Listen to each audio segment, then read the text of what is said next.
Life can be unpredictable, storms rage, doubts creep in. It is during these times that our faith is tested, but it is also during these times that our faith is strengthened. Trusting in God does not mean the absence of hardship. It means knowing that He is with us through every trial. The Bible is filled with stories of those who faced seemingly insurmountable odds. David, a young shepherd, faced the giant Goliath. Armed with only a slingshot and unwavering faith, he emerged victorious. David's story reminds us that with God, even the most daunting challenges can be overcome. Our faith is our anchor. It is the steady hand that guides us through the darkness. When we trust in God, we find peace amidst uncertainty. We find hope in the face of despair. Remember, faith is not a feeling. It is a choice. It is a choice we make every day to believe in God's promises, even when we don't see the outcome. And in those moments of doubt, lean into His love. He is faithful and He will never let you go. Jesus taught us to love our neighbors as ourselves. This is not always easy. People can be difficult, frustrating, and even hurtful at times. But it is in these moments that we are called to show God's love.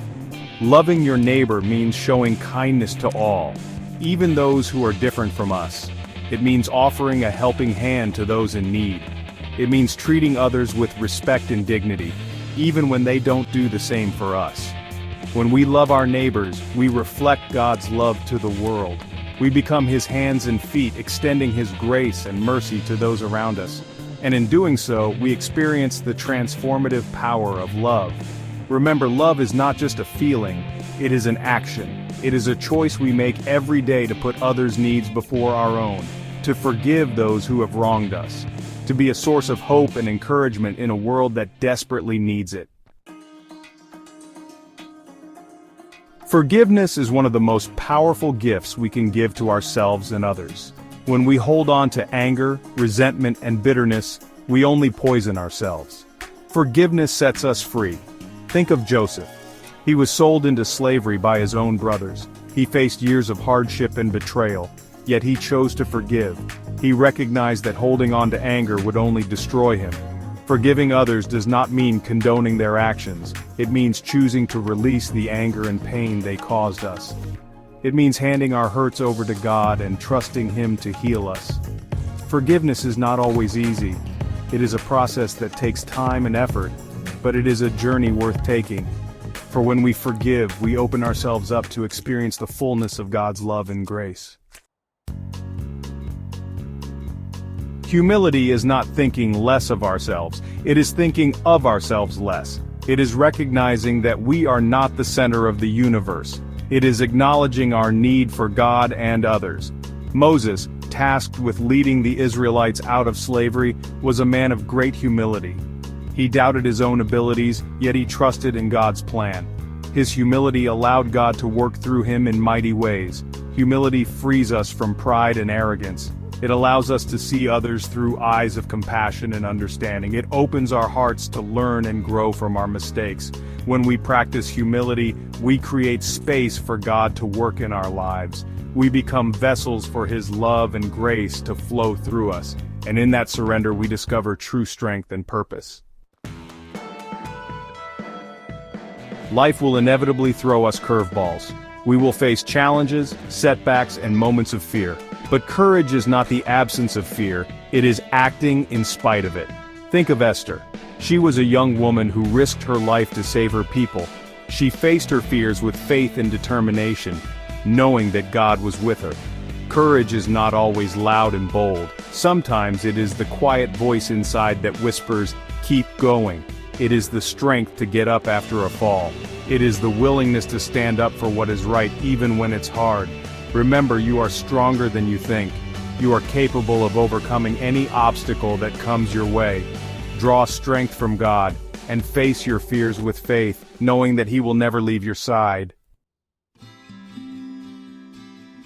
Section 6. Compassion, the language of the soul.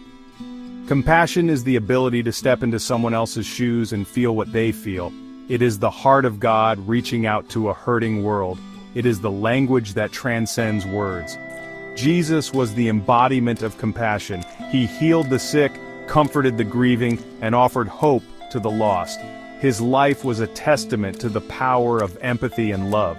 Compassion starts with seeing the needs of those around us, seeing the pain hidden behind a smile, seeing the humanity in every person we meet. When we lead with compassion, we create a ripple effect of kindness. We build bridges of understanding. We remind each other that we are not alone in our struggles. Section 7, Perseverance, Strength in the Storm. Life is a marathon, not a sprint. There will be times when we want to give up, when the road ahead seems too long and the burden too heavy. But it is in these moments that we discover the true meaning of perseverance. The Israelites wandered in the desert for 40 years before reaching the Promised Land. Their journey was marked by hardship and uncertainty, yet they never lost sight of the promise. Perseverance is not about brute force. It is about enduring strength. It is about getting back up after every fall, learning from our mistakes, and never losing sight of hope. Remember, your struggles are not in vain. They are shaping you, molding you, and preparing you for the blessings that await you. So keep going, keep pressing forward. Your breakthrough is coming. Section 8. Obedience, the pathway to peace. Obedience to God is not about following a set of rules. It is about surrendering our will to His. It is about trusting that His ways are higher than our ways and His plans are greater than our plans. Abraham's life was a testament to obedience. He was called to leave his home and travel to an unknown land. His obedience, though tested, led to blessings beyond measure. Obedience is not always easy. It requires us to step outside our comfort zones, to let go of our own desires, and to trust in God's guidance. Remember, God's commands are not meant to restrict us, but to protect us. They are guideposts on the path to a life of purpose, peace, and abundance. When we choose obedience, we choose to walk in His perfect will. Section 9. Living a life of faith. Living a life of faith is a journey, not a destination. It is about taking one step at a time, trusting in God's plan, and striving to live out His teachings in all we do. Love your neighbor. Forgive freely. Practice humility. Be courageous. Show compassion. Persevere through trials. Obey God's word. These are not just suggestions. They are the building blocks of a life that honors God and reflects His love to the world. Remember, you are not alone on this journey. God is with you every step of the way, guiding you, strengthening you, and loving you unconditionally. So step out in faith, knowing that He will never let you go.